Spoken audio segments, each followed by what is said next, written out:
Bonjour et bon sabbat. Je suis très heureuse d'être avec vous en ce sabbat spécial pour les femmes et j'aimerais saluer spécialement toutes les femmes ici à La Réunion et les femmes du monde entier. Que Dieu vous bénisse et vous garde en ce jour spécial. Donc pour commencer ce moment, je vous invite à incliner la tête, nous allons prier ensemble. Père, merci parce que tu nous as donné ce privilège de t'adorer, de te louer et d'être là, présent en ce saint sabbat. Père, que tu puisses nous laver, nous pardonner et nous purifier. Père, que tu puisses bénir toutes les femmes de notre fédération ici à La Réunion, toutes les femmes dans le monde entier qui ont besoin de toi. Sois avec elles, protège-les, veille sur elles et que tu puisses, Seigneur, être présent là où chaque femme a besoin de toi. Et à cet instant même, Père, j'ai besoin de toi, d'être ton porte-parole, que tu puisses m'utiliser comme tu le souhaites, Seigneur, et que tu puisses nous remplir de ton Saint-Esprit, afin que ton message de ce matin puisse être compris selon ta volonté.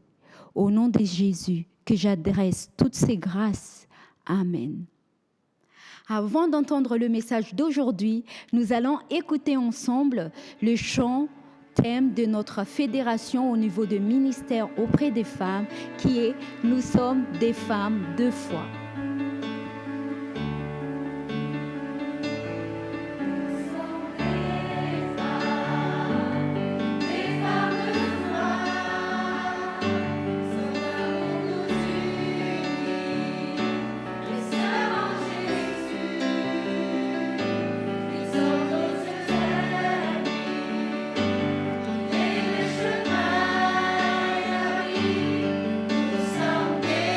femmes.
message d'aujourd'hui a pour titre « Les héroïnes de la fidélité ».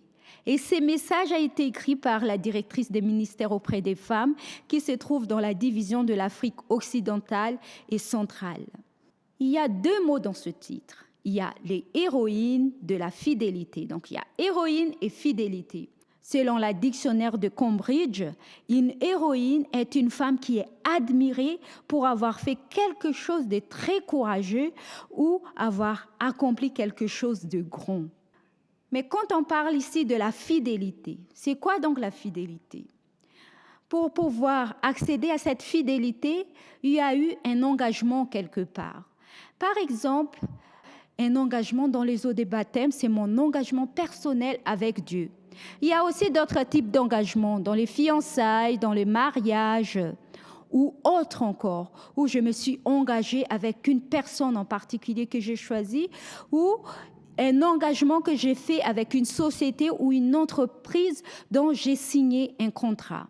Donc, un engagement doit être tenu, peu importe ce qui se passe dans la vie de tous les jours. Justement, aujourd'hui, nous allons voir 2 personnes, ces héroïnes de la fidélité, avec quoi nous allons tirer des leçons ensemble.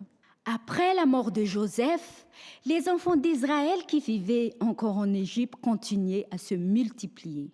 Le nouveau Pharaon a choisi d'oublier toutes les bonnes actions de Joseph qui avait préservé la terre d'Égypte pendant une famine destructive. Le Pharaon a prévu donc de freiner la croissance des enfants d'Israël en les donnant un dur travail en tant qu'esclaves, car il pensait que leur souffrance diminuerait leur fécondité. Pharaon était surpris, car plus les Israélites souffraient, plus ils devenaient féconds parce que Dieu les bénissait. La première leçon pour nous ce matin, c'est que l'ennemi ne peut pas empêcher la bénédiction de Dieu sur son peuple tant que son peuple lui reste fidèle. Là est l'importance de cette fidélité envers notre Dieu.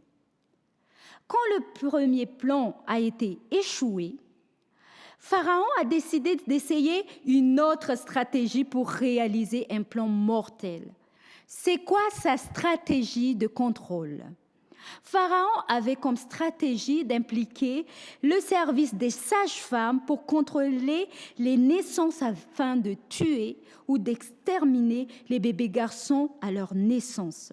Ce plan devait tuer tous les garçons hébreux et détruire toute possibilité qu'ils grandissent pour devenir des guerriers rebelles et renverser Pharaon et envahir ensuite l'Égypte.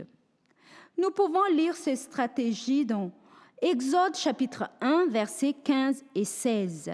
Le roi d'Égypte parla aussi aux sages-femmes des Hébreux nommées l'une Shifra et l'autre Poua. Il leur dit, « Quand vous accoucherez les femmes des Hébreux et que vous le verrez sur le siège, si c'est un garçon, faites-le mourir. Si c'est une fille, laissez-la vivre. » Il fallait donc que Shifra et Poua exécutent la volonté du roi. Il est important ici de noter que le plan de tuer les bébés garçons n'était pas seulement un plan cruel d'un roi tyrannique, mais il venait du plan du grand cerveau, Satan lui-même, qui est engagé dans la grande controverse envers Dieu. Nous allons lire Patriarches et prophètes, page 242, le paragraphe 1 de Ellen G. White. Satan était le moteur de cette affaire. Il savait qu'un libérateur devait être suscité parmi les Israélites. Et en amenant le roi à détruire leurs enfants, il espérait faire échouer le dessein divin. Dieu avait besoin de guerriers fidèles pour s'opposer à l'ennemi. Shifra et Poua, les 2 sages-femmes, ont relevé le défi. Ici, le roi ne savait pas qu'il était un des pions du malin, de Satan. Parce que lui, il voyait juste le plan qui était personnellement avantageux pour lui, mais Satan voyait plus loin parce qu'il savait qu'il y aura un libérateur qui va venir sauver le peuple de Dieu. Donc pour essayer de stopper ces desseins de Dieu, le plan de Dieu, il a utilisé ce roi pour pouvoir freiner ce plan. Mais est-ce que ce plan va être freiné par rapport à ce qui va se passer? Nous allons continuer l'histoire. Les deux sages-femmes font face au dilemme. Elles n'étaient sûrement pas les seules sages-femmes qui travaillaient en Égypte, mais en tant que chef de toutes les sages-femmes, donc le roi Pharaon va s'adresser directement, spécialement à elle, pour être sûr que son ordre va être exécuté. Le roi n'a pas du tout envisagé la possibilité que les sages-femmes ne vont pas lui obéir. Car en tant que roi, ses ordres doivent être obéis sans hésitation. Car la désobéissance à un décret royal signifiait tout simplement la mort. Shifra et Poua étaient confrontés à la conséquence réelle de perdre leur tête si elles n'obéissaient pas à Pharaon. De nombreuses raisons pourraient être données pour obéir à ce décret royal de tuer les bébés garçons, mais elles ont choisi de faire autrement. Pourquoi elles ont choisi de faire autrement? Justement, nous allons tirer des leçons ensemble à travers l'histoire de ces deux sages-femmes exceptionnelles. Tout d'abord, les deux sages-femmes, elles craignaient le Seigneur. Dans Exode chapitre 1, verset 17, « Mais les sages-femmes craignèrent Dieu et ne firent point ce que leur avait dit le roi d'Égypte. Elles laissèrent vivre les enfants. » La Bible est claire ici. C'est la crainte de Dieu qui a influencé leurs décisions. La crainte de Dieu est le seul facteur de motivation qui peut emmener quelqu'un à rejeter le mal malgré ses conséquences. La crainte de Dieu est la seule raison pour laquelle on peut dire non à ce qui est mal et oui à ce qui est bien. La crainte de Dieu est une vertu qui brille au milieu des ténèbres de ce monde. Lisons Proverbes chapitre 8, verset 13. Lisons ensemble Proverbes chapitre 8, verset 13. Au nom de Jésus, la crainte de l'Éternel, c'est la haine du mal, l'arrogance et l'orgueil, la voix du mal et la bouche perverse, voilà ce que j'ai hais. Quand on craint Dieu, on ne peut plus choisir à faire le mal. On ne peut plus choisir à vivre dans le péché. Quand on craint Dieu, on fait le choix de suivre la volonté de Dieu, peu importe les conséquences qui vont en suivre. Justement, en tant que femme, cela est une vertu. Proverbe 31-30, nous connaissons par cœur ces versets. La grâce est trompeuse et la beauté est vaine. La femme qui craint l'Éternel est celle qui sera louée. La beauté sans la crainte de Dieu est un désastre. Craindre Dieu signifie reconnaître Dieu comme l'être suprême et le Seigneur de notre vie, qui est le seul digne de notre louange, de notre obéissance et de notre adoration. Les deux sages-femmes aussi ont géré la situation avec sagesse. Lisons, continuons dans le verset 18. Le roi d'Égypte appela les sages-femmes et leur dit : « Pourquoi avez-vous agi ainsi et avez-vous laissé vivre les enfants ?» Quand le roi les a demandé cela, peut-être à travers leur fidélité, Dieu a éclairé ces deux sages-femmes pour un plan stratégique pour pouvoir sauver les enfants de Dieu et ne pas aussi périr parce que Dieu avait encore d'autres plans pour ces deux sages-femmes et pour leur famille. Continuons dans le verset 19. Les sages-femmes répondirent à Pharaon : « c'est que les femmes des Hébreux ne sont pas comme les Égyptiennes. Elles sont vigoureuses et elles accouchent avant l'arrivée de la sage-femme. Donc ici, les instructions de mise à mort spécifiaient qu'elles devaient tuer les bébés garçons pendant l'accouchement alors qu'elles étaient encore assises sur les tabourets d'accouchement. Donc Shifra et Poua ont décidé de retarder leur intervention pour accoucher les femmes israélites. Et ça leur permettait d'arriver après l'accouchement pour éviter justement cette mise à mort des bébés garçons israélites. Dieu a béni Shifra et Poua avec la meilleure solution pour obéir au Seigneur. Le roi ne pouvait pas contredire leur réponse et ne peut pas les accuser d'une désobéissance parce que le décret royal était clair et elle n'était pas allée à l'encontre de cela. Donc ici, Dieu a accordé à Shifra et à Poua cette sagesse, cette intelligence pour pouvoir fuir le mal et par la crainte de Dieu, la sagesse pour pouvoir en sortir vainqueurs de cette expérience de fidélité qu'elles ont fait envers le Dieu vivant. Lorsque les filles de Dieu choisissent de l'honorer, par leur obéissance, Dieu les bénit en leur donnant de la sagesse pour gérer des situations complexes. Dieu promet de nous aider en toutes circonstances, surtout dans les moments les plus difficiles de notre vie. Proverbe 50:15 déclare « Invoque-moi au jour de tes tresses, je te délivrerai et tu me glorifierais. » Les deux sages-femmes ont choisi d'obéir à Dieu plutôt qu'aux hommes, plutôt qu'à l'humanité. Les deux sages-femmes ont fait le bon choix. Nous aussi, on peut faire le bon choix.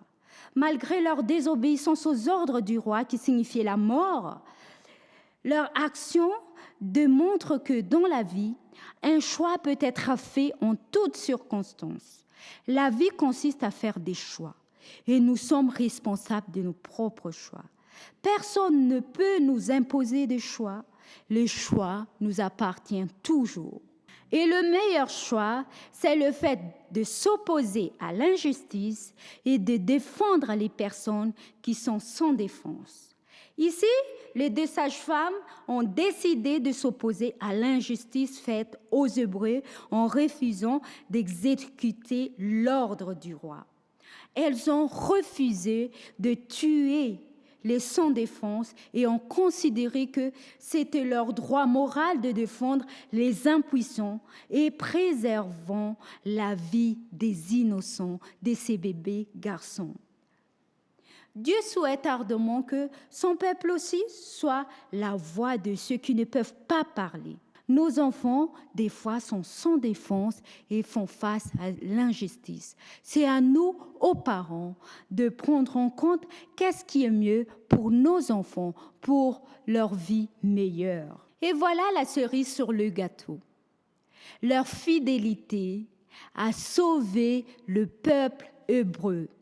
Les deux sages-femmes étaient loin de se rendre compte à quel point leur fidélité allait permettre à l'accomplissement des desseins de Dieu et faire échouer le plan de Satan. Moïse, qui a été utilisé par Dieu pour délivrer le peuple de Dieu de l'esclavage, a été sauvé de la mort par les sages-femmes à sa naissance.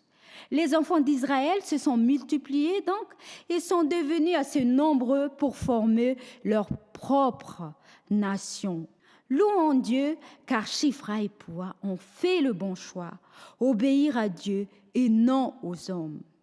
Et leur action a sauvé le peuple de Dieu. Quelle bénédiction d'avoir de telles femmes en temps de crise. Dieu a besoin des femmes et des hommes qui lui restera fidèles, peu importe les conséquences. Accomplissons notre mission ici-bas avec fidélité et Dieu s'occupera du reste. Car Dieu, il accomplit toujours sa part, mais à nous de faire les nôtres. Continuons la lecture dans Exode chapitre 1, versets 20 et 21. Mais je vais prendre la traduction de Good News parce que je trouve que c'est le plus clair. Parce que les sages-femmes avaient eu la crainte de Dieu. Dieu fit prospérer leur famille et les Israélites continuèrent à croître et à devenir forts. On voit ici une image de la profondeur des bénédictions que Dieu a déversées sur les sages-femmes qui ont osé l'honorer en cette période de crise pour le salut du peuple de Dieu. Et cette bénédiction s'est étendue à leur famille aussi. Qu'est-ce que nous pouvons conclure de cette histoire ? Les femmes peuvent exercer une influence positive pour Dieu, discret ou non, pour être une source de bénédiction pour le monde qui l'entoure. Bien que Shifra et Poua n'aient qu'une brève apparition dans la Bible, seulement dans l'Exode chapitre 1, versets 15 à 21, elles ont laissé dans les pages un héritage de fidélité et de bénédiction pour nous tous. Donc, les 4 leçons que nous pouvons tenir ce matin, c'est que la crainte de Dieu est la vertu la plus importante. La deuxième chose, c'est que Dieu nous accorde la sagesse nécessaire pour faire face à chaque situation lorsque nous choisissons de faire sa volonté. La troisième leçon, c'est que en toutes circonstances, nous avons toujours le choix d'obéir à Dieu et non à Satan. Nous avons aussi appris à nous opposer à l'injustice où que nous soyons, à défendre les personnes sans défense et à offrir toute l'aide nécessaire pour sauver des vies. Nous avons appris que lorsque nous restons fidèles à Dieu dans l'obéissance, il est fidèle en nous bénissant. D'après les messages qu'on a entendus ce sabbat matin, Shifra et Poua sont des héroïnes de la fidélité. Dieu appelle chacun d'entre nous à être des Shifra et des Poua en nous dressant contre le mal. Aujourd'hui, chères églises, chères femmes, chers hommes, chers individus, faites le bon choix. Soyons tous des héros et des héroïnes de la fidélité. Dieu a besoin de chacun et de chacune de nous. Je prie en ce sabbat matin pour que, avec l'aide de Dieu, nous allons tous décider de nous tenir fermes comme un rocher dans la foi. Ne pas se détourner à droite, à gauche, mais garder nos yeux fixés sur Jésus afin de rester fidèles, quelle que soit la circonstance et les situations de notre vie. Que le Saint-Esprit nous aide à faire le bon choix tous les jours pour que nous puissions être des héros et des héroïnes de la fidélité. Que Dieu nous bénisse tous. Je vous souhaite un bon sabbat. Pour terminer ce moment, je vous invite encore à prier avec nous. Père, merci de ces messages qui nous encouragent à renouveler notre alliance avec toi, à être des héros et des héroïnes de la fidélité. Que tu puisses nous remplir de ton Saint-Esprit, Seigneur, pour que nous puissions, quelle que soit la circonstance de notre vie, nous puissions être comme ces 2 sages-femmes qui restera fidèle en toi, Seigneur. Que tu puisses nous donner toutes les capacités qu'on a besoin afin que nous puissions être un bon missionnaire là où tu nous as placés. Que notre présence soit une source de bénédiction sur le monde qui nous entoure, Seigneur. Au nom de Jésus, Amen.